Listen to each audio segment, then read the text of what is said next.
गर्मियों के दिन थे। एक कौवा प्यास से बेहाल था और पानी की तलाश में यहाँ वहाँ भटक रहा था। किंतु कई जगहों पर भटकने के बाद भी उसे पानी नहीं मिला। वह बहुत देर से उड़ रहा था। लगातार उड़ते रहने के कारण वह बहुत थक कर चूर हो चुका था। उधर तेज गर्मी में उसकी प्यास बढ़ती जा रही थी। धीरे धीरे वह अपना धैर्य खोने लगा। उसे लगने लगा कि अब उसका अंत समय निकट है। आज वह अवश्य मृत्यु को प्राप्त हो जाएगा। थकान के कारण अब उससे उड़ा नहीं जा रहा था। कुछ देर आराम करने वह एक मकान की छत पर बैठ गया।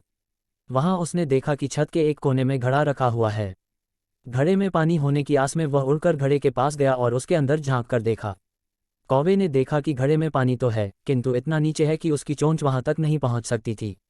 वह उदास हो गया। उसे समझ नहीं आ रहा था कि कैसे घड़े में रखे पानी तक पहुंचे। लेकिन फिर उसने सोचा कि उदास होने से काम नहीं चलेगा, कोई उपाय सोचना होगा। घड़े के ऊपर बैठे बैठे ही वह उपाय सोचने लगा। सोचते सोचते उसकी दृष्टि पास ही पड़े कंकड़ों के ढेर पर पड़ी। फिर क्या था, कौवे के दिमाग की घंटी बज गई। उसे एक उपाय सूझ गया। बिना देर किए वह उड़कर कंकड़ों के ढेर पर पहुंचा और उनमें से एक कंकड़ अपनी चोंच से उठाकर घड़े तक लाकर घड़े में डाल दिया। वह एक एक कंकड़ अपनी चोंच से उठाकर घड़े में लाकर डालने लगा।